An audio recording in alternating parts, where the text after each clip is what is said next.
Good morning all of you. आज सर्वप्रथम सभी को नवरात्रा दिवस की हार्दिक शुभकामनाएं। सभी पर माता रानी की कृपा बनी रहे, यही दुआ है आप हमारी।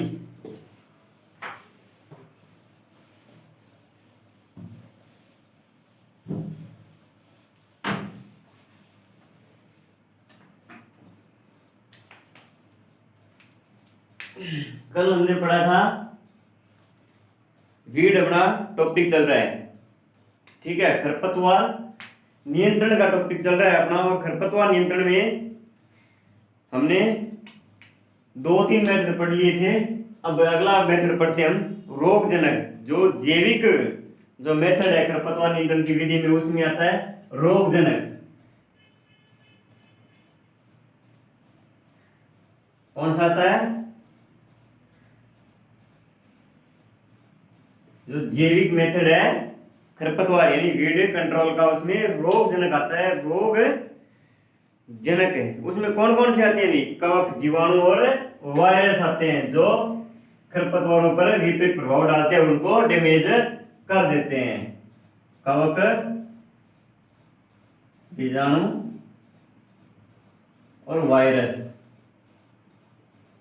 जो विपरीत प्रभाव डाल के उनके खत्म कर देते हैं। इसमें आता है बायो हर्बिसाइड। बायो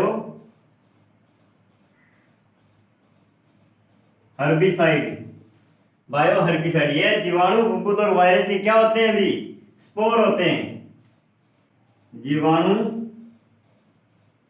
फफूंद और वायरस के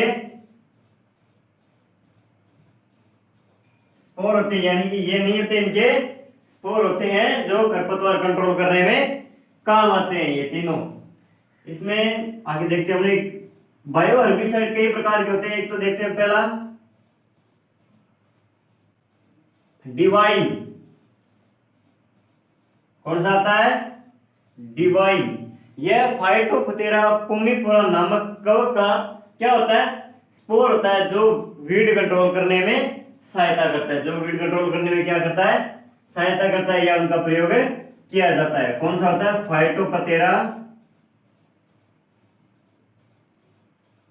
फाइटोप्थेरा पुमिपोरा नामक क्या होता है भी? कवक होता है। कवक का ये स्पोर होते हैं, ठीक है।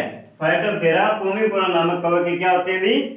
स्पोर होते हैं, जिनको वीड कंट्रोल करने में सहायता प्रदान करता है। और ये कैसे करता है वीड कंट्रोल? यह वीड की जड़ में जड़गलन रोग उत्पन्न कर देता है, जिससे वो डैमेज हो जाता है। क्या होता है?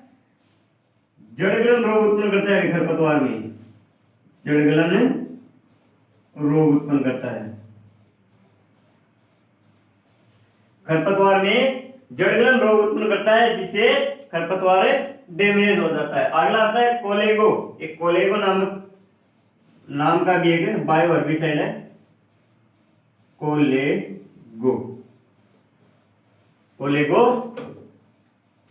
ये कोलेगोटिकम प्रजाति का कवक होता है। कोलेगोटिकम प्रजाति का, कोलेगोटिकम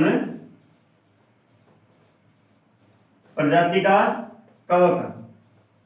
कोलेगोटिकम प्रजाति का कवक होता है बीजाणुओं को पाउडर, यानी बीजाणुओं का कवक का जो पाउडर होता है, वो अपने वीड कंट्रोल में सहायता करते हैं। और कैसे करते हैं? ये पत्तियों व तनों पर छिड़के जाते हैं, जिससे उनको खरपतवारों को ग्रोथ करने में या वृद्धि करने के रोक देते हैं। या वृद्धि करने में रोक देते हैं। कोलेगोटिकम प्रजाति का कवक होता है, जिसका हम पाउडर काम में लेते हैं। क्या लेते हैं? पाउडर काम में लेते हैं, और वो पत्तियों व तनों पर छिड़कने से वो खरपतवार को नष्ट कर देता है, या उनको ग्रोथ करने से रोक देता है भी।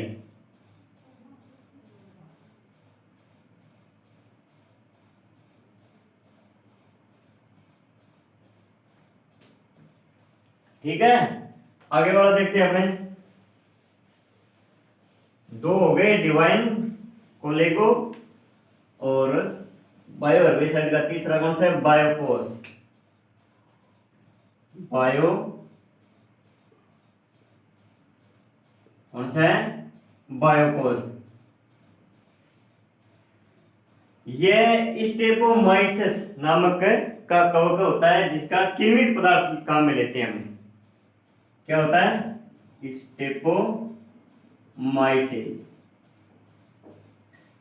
स्टेपोमाइसिस नामक कवक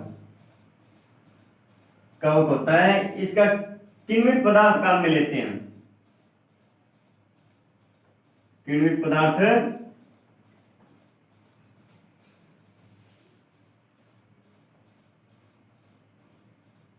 काम में लेते हैं। स्टेपोमाइसिस नामक कवक होता है, किण्वित पदार्थ काम में लेते हैं। किसका काम में लेते हैं हम, किण्वित पदार्थ। बायोकोष में स्टेपोमाइसिस नामक कवक होता है, उसका खरपतवार नियंत्रण करने में उनका स्टेपोमाइसिस नामक कवक का किण्वित पदार्थ काम में लेते हैं भी। अगला आता है बायोपोलारिस। बायोकोष हो गया, 4 नंबर आता है बायोपोलारिस। बायोपोलारिस, ये बायोपोलारिस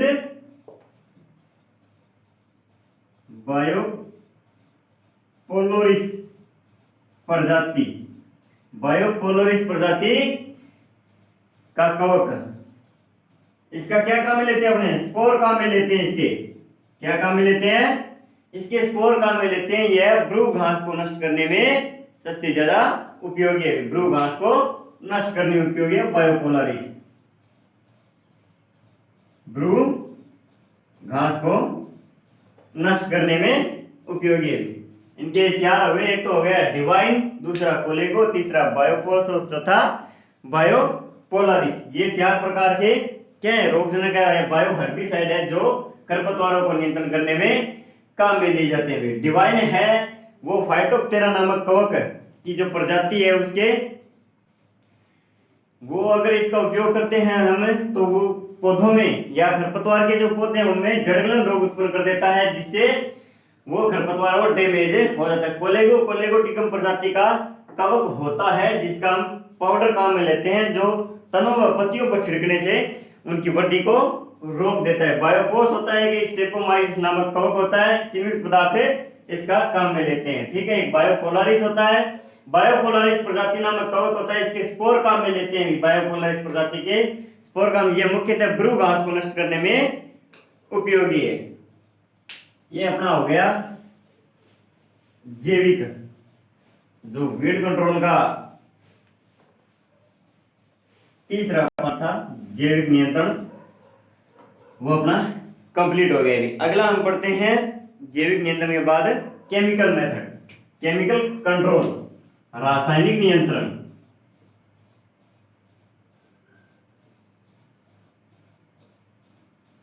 कौन सा है, रासायनिक नियंत्रण। रासायनिक नियंत्रण में हमें पता है कि हम रसायनों का ही उपयोग करते हैं, सबसे ज्यादा रसायनों का उपयोग करते हैं। और इसमें आता है कि खरपतवार नाशी,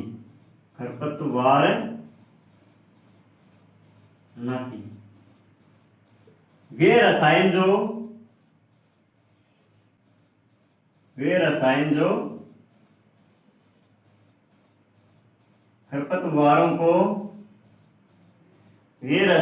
खरपतवारों को नष्ट करने में काम में लेते हैं, क्या कहलाते हैं, अभी खरपतवार नाशी कहलाते हैं। वे रसायन जो खरपतवारों को नष्ट करने में काम में लेते हैं वो क्या कहलाते हैं, खरपतवार नाशी कहलाते हैं। जैसे एट्राजिन, एलाक्लोर, वासालिन, जैसे एट्राजिन, एलाक्लोर, वासालिन, जो भी हो वो हम काम में लेते हैं। ठीक है, इसमें खरपतवार नाशी वे रसायन जो खरपतवार को नष्ट करने में उपयोग में लिए जाते हैं, काम में लिए जाते हैं, वो खरपतवार नाशी कहलाते हैं। और खरपतवार नाशी कई प्रकार के होते हैं भी, जैसे केमिकल मेथड में खरपतवार नाशी कई प्रकार खरपतवार नाशियों का वर्गीकरण हम देख लेते हैं। खरपतवार नाशियों का वर्गीकरण। खरपतवार नाशियों का वर्गीकरण। खरपतवार नाशियों का वर्गीकरण। इनमें कई प्रकार से खरपतवार नाशियों का वर्गीकरण देखते हैं। फर्स्ट में वर्णात्मक।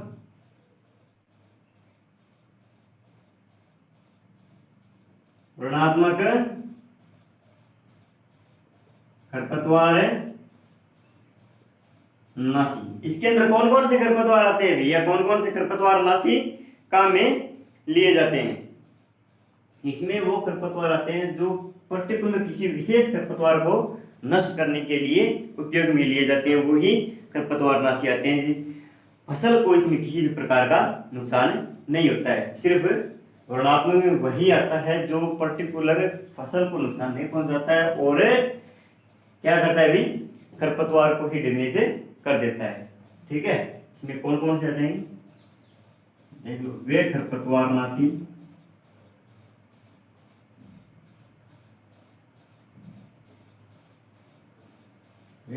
नाशी जो फसल को नुकसान पहुंचाए बिना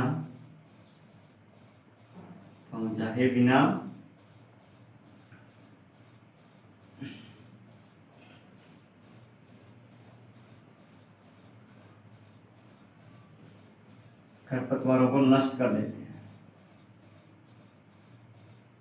वो कौन किस में आते हैं? वर्णात्मक खरपतवार नाशी में आते हैं। ठीक है, जैसे इसमें वर्णात्मक आ जाए तो अपने चौड़ी पत्ती वाले जो खरपतवार अगर होते हैं उनको नष्ट करने के लिए 2,4-D का उपयोग करते हैं भी। एक तो हो गया 2,4-D। 2,4-D का उपयोग करते हैं चौड़ी पत्ती वाले खरपतवार, चौड़ी पत्ती वाले। एक होता है वासालिन। वासालिन दलहनी फसलों में उपयोग करते हैं भी, वो भी बुआई करने के बाद और अंकुरण से पहले उपयोग में लेते हैं दलहनी फसलों में। सबसे ज्यादा दलहनी फसलों में उपयोग में लेते हैं। और कब लेते हैं भी वासालिन? बुआई करने के बाद और फसल का अंकुरण होने से पहले काम में लेते हैं। एक होता है ब्यूटाक्लोर, एक होता है एट्राजिन। Butachlor atrazine. ब्यूटाक्लोर धान की फसल में काम में लेते हैं। ब्यूटाक्लोर धान की फसल में काम में लेते हैं। मक्का ज्वार बाजरा है उसमें एट्राजिन काम में लेते हैं। मक्का ज्वार बाजरा, मक्का ज्वार बाजरा है उसमें एट्राजिन काम में लेते हैं भी। और जो ब्यूटाक्लोर है वो धान में काम में लेते हैं, वासालिन दलहनी फसलों में, और 2,4-D चौड़ी पत्ती वाले खरपतवारों को नष्ट करने के लिए काम में लिया जाता है। ये है वर्णात्मक शाकनाशी। कौन सा आ गया भी ये? वर्णात्मक खरपतवार नाशी या वर्णात्मक शाकनाशी। अब आता है अवर्णात्मक शाकनाशी। कौन सा आता है भी? अवर्णात्मक, 2 नंबर है खरपतवार नाशी। अवर्णात्मक खरपतवार नाशी। इसमें अवर्णात्मक में 2 प्रकार के हैं, एक तो डाइक्वाट होता है और एक पैराक्वाट होता है।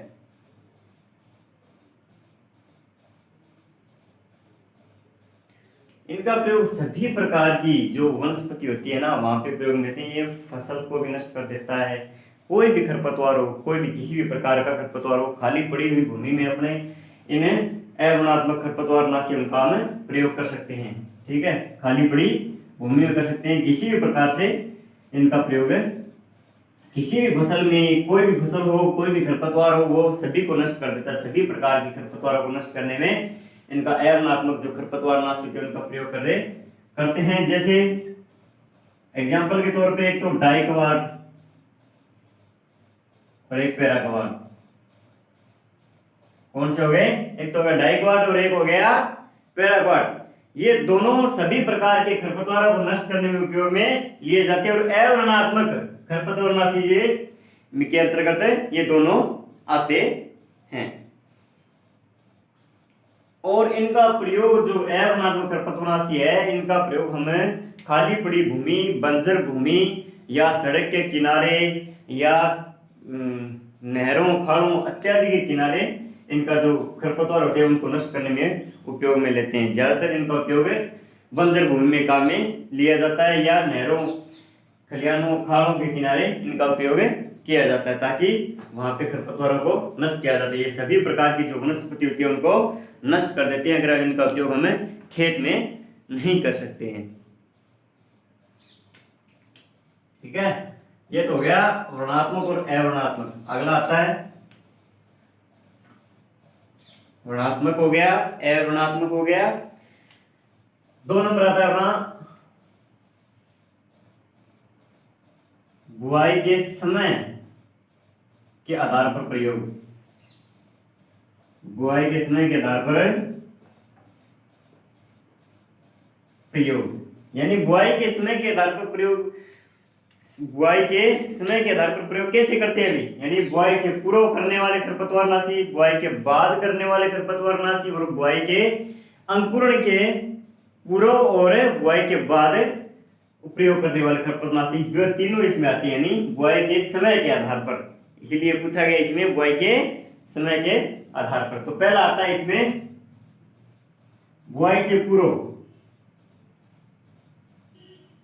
बुआई से पूर्व, बुआई से पूर्व वे खरपतवारनाशी जिनका हम फसल की बुआई करने से पूर्व प्रयोग करते हैं, फसल की बुआई करने से पूर्व करते हैं, जिससे जो भी खरपतवार हैं वो नष्ट हो जाएं और फसल को नुकसान ना पहुंचाए भी। और बुआई से पूर्व सबसे ज्यादा हम किसका प्रयोग करते हैं, वासालीन का करते हैं। किसका करते हैं, वासालीन का करते हैं। ठीक है, एक आता है बुआई के बाद, एक आता है कौन सा, बुआई के बाद और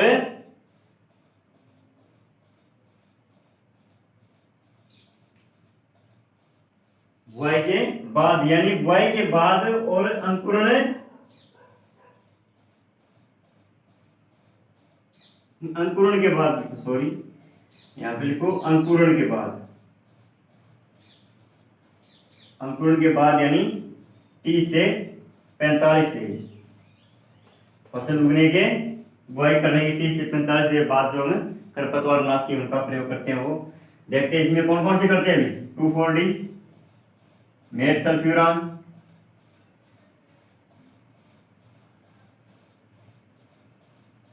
मेट सल्फ्यूरान, सल्फो सल्फ्यूरान,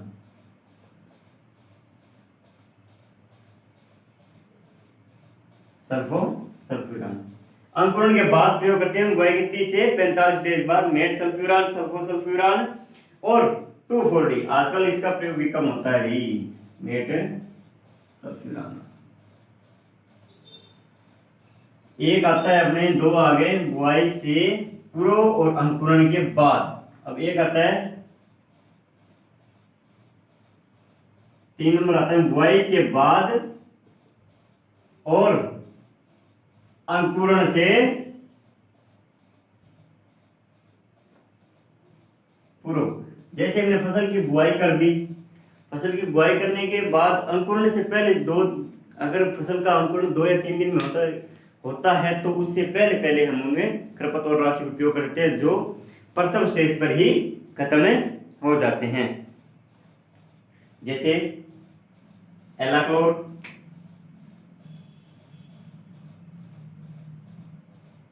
ब्यूटाक्लोर,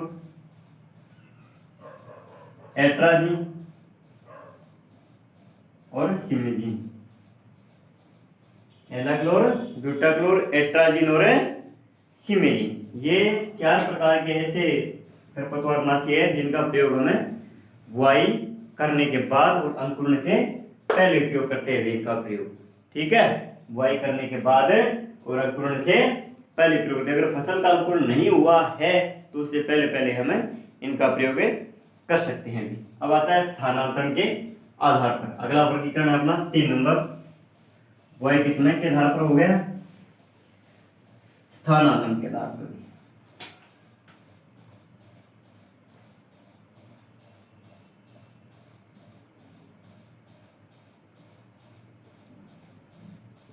कौन सा आ गया अपना, स्थानांतरण के आधार पर। हम जैसे भी खरपतवारनाशियों का प्रयोग करते हैं, उनके पत्ती पर गिरता है या तने पर गिरता है, उसे उससे होते हुए जड़ तक पहुंच जाता है, उसको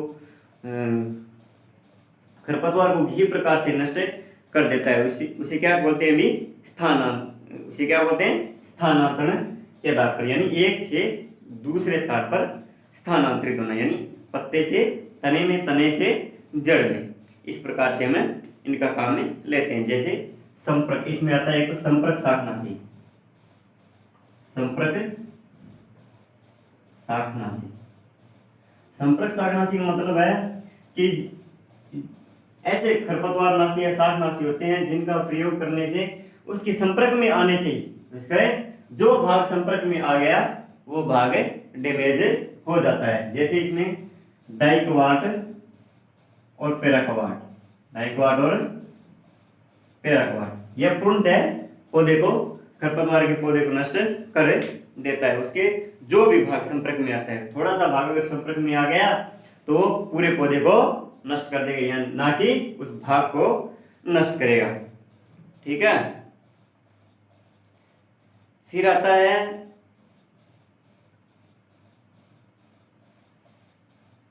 स्थानांतरित खरपतवार। संपर्क में आ गया, एक होता है स्थानांतरित, यानी स्थानांतरण होना एक दूसरे से, स्थानांतरित खरपतवार नाशी या शाकनाशी। वे खरपतवार नाशी जो पूरे भाग में एक स्थान पर पड़ा है और पूरे भाग में फैल करके नष्ट हो जाता है, उसे क्या बोलते हैं, स्थानांतरित खरपतवार नाशी बोला जाता है। इसमें जैसे एक तो हो गया 2,4-D, मुख्य उदाहरण है इसका 2,4-D। 2,4-D स्थानांतरित खरपतवार नाशी का मुख्य उदाहरण है। स्थानांतरित यानी 2 या 3 दिन में ये पूरे डैमेज कर देता है खरपतवार को। सभी प्रकार के इसमें जैसे जो पोस्ट इमरजेंसी है, यानी अंकुरण के बाद जो हम प्रयोग में लेते हैं, वो सभी प्रकार के इसमें खरपतवारनाशी आते हैं या शाकनाशी आते हैं। फिर आता है मृदा संकरीय खरपतवारनाशी। मृदा संकरीय, मृदा संकरीय खरपतवारनाशी।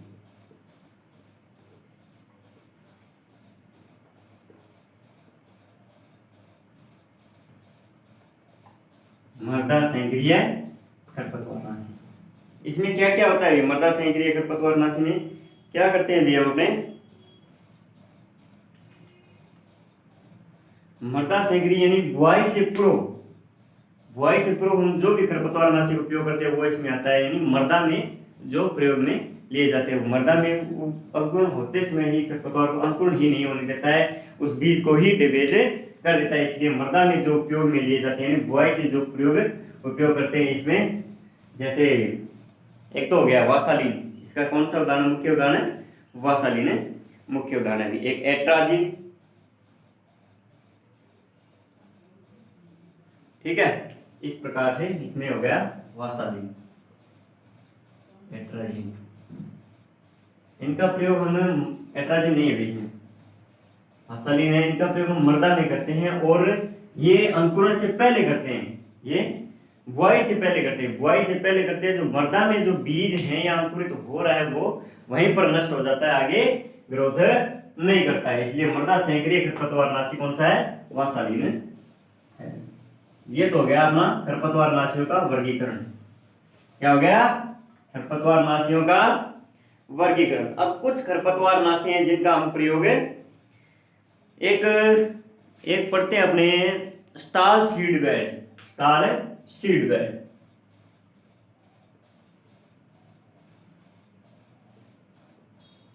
स्टाल सीड बेड किसे बोलते हैं अभी, स्टाल सीडबेड किसे बोलते हैं? बुआई से पूर्व खेत को हम पानी से भर देते हैं। बुआई से पूर्व खेत को पानी से भरते हैं और उसके बाद जो पानी सूखने के बाद जो अंकुरण होता है, खरपतवारों का अंकुरण हो जाता है, उसे बुआई से पूर्व ही हम नष्ट कर देते हैं। उसे क्या बोलते हैं अभी? स्टाल सीडबेड बोला जाता है। फसल की बुआई करने से पूर्व खेत में पानी देते हैं, जिससे बीजों का, खरपतवार के बीजों का अंकुरण हो जाता है, उसे नष्ट करके ही बुआई करते हैं। उसे क्या बोलते हैं? स्टाल सीडबेड बोलते हैं। बुआई से पूर्व खेत में पानी देते हैं, जिससे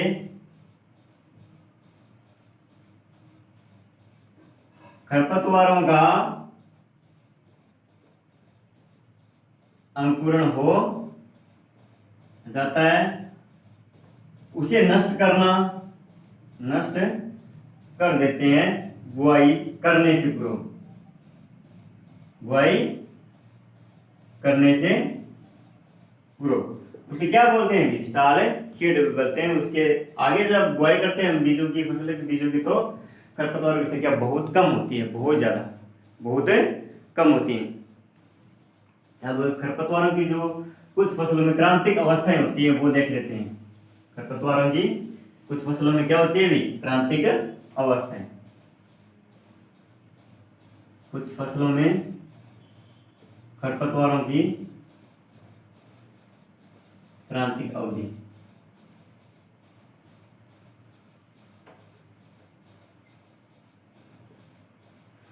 कुछ फसलों में खरपतवारों की क्या है? क्रांतिक अवधि। जैसे एक तो होता है ज्वार, एक होता है धान, एक होता है मक्का। क्रांतिक अवधि और फसल और क्रांतिक अवधि। क्रांतिक अवधि फसल में हो गया एक तो ज्वार, मक्का और धान। इनमें जो खरपतवार नाशी है वो कितने दिन के बाद प्रयोग में करते हैं? कितने दिन तक हम प्रयोग में कर सकते हैं? 15 से 45 दिन तक। 15 से 45 दिन की अवधि होती है, इसके बीच हम खरपतवारों नाशियों का प्रयोग कर सकते हैं भी। उसके बाद आता है गेहूं और बाजरा। गेहूं और बाजरा में कितने दिन की अवधि होती है भी? 30 से 45 दिन की। 30 से 45 दिन की क्रांतिक अवधि है वो खरपतवारों की। गेहूं और बाजरा में कितने दिन की होती है? 30 से 45 दिन की। और मूंग मोठ और चौला, इनकी कितनी होती है अभी? मूंग मोठ और चौला 15 से 30 दिन। 15 से 30 दिन की होती है। मूंग मोठ और चौला में जो क्रांतिक अवधि है वो 30 दिन की होती है। आगे वाला आता है एक सोयाबीन। सोयाबीन में कितनी होती है अभी? सोयाबीन में होती है 30 से 45 डेज। 30 से 45 दिन की होती है सोयाबीन में। सरसों और तिल दोनों साथ में, सरसों व तिल में कितने दिन की होती है? 15 से 45 दिन। 15 से 45 दिन सरसों और तिल में हम प्रयोग में ले सकते हैं अभी। मूंगफली में कितनी होती है अभी? मूंगफली में होती है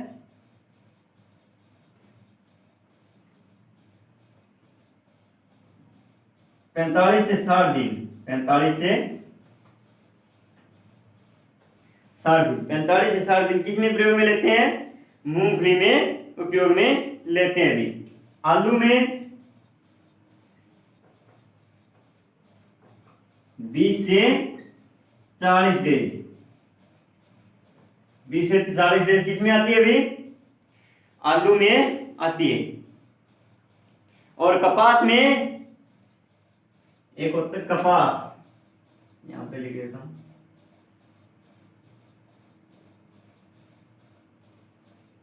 आ जाएगा जी।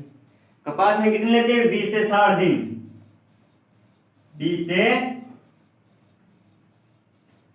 60 डेज किसमें उपयोग में करते हैं? कपास में उपयोग। एक आता है गन्ना, गन्ना, गन्ना में 30 से 120 दिन तक, 30 से 120 दिन तक हम खरपतवारों की जो खरपतवार नाशी उनका उपयोग कर सकते हैं। कुछ खरपतवार क्रांतिक होते हैं, जैसे कपास में हम लेते हैं 20 से 60 दिन, ज्वार, मक्का और बाजरा में 15 से 45 दिन उपयोग कर सकते हैं। गेहूं बाजरा में, ज्वार मक्का धान में 15 से 45 दिन, गेहूं बाजरा में 30 से 45 दिन, मूंग मोट और चौड़ा में 15 से 30 दिन, सोयाबीन में 30 से 45 दिन और सरसों व तिल में 15 से 45 दिन, मूंगफली में 45 से 60 दिन, आलू में 20 से 40 दिन और गन्ना में 30 से 120 दिन। सबसे ज्यादा किस में उपयोग में लेते हैं? गन्ना में। अंकुरण का अंकुरण भी ये लेट होता है और इसमें प्रयोग में ले सकते हैं। इनको तो 30 से 120 खरपतवारों को हमें नष्ट कर सकते हैं, नष्ट कर सकते हैं। ठीक है, ये अपना खरपतवार का यानी वीड का टॉपिक है, कंप्लीट है वीड। इसमें कुछ बचा, अगर कुछ छूट गया या रह गया तो कमेंट में बता देना भी ये टॉपिक रह गया है वीड का, ये कुछ बताया नहीं या कुछ समझ में नहीं है, वो भी बता देना। दोबारा करवा देंगे टॉपिक, अगर करवाने की जरूरत होगी तो। कुछ रह गया है तो बता देना, अगर समझ में नहीं है तो भी बता देना, करवा देंगे भी दोबारा। ठीक है, ऑल द बेस्ट।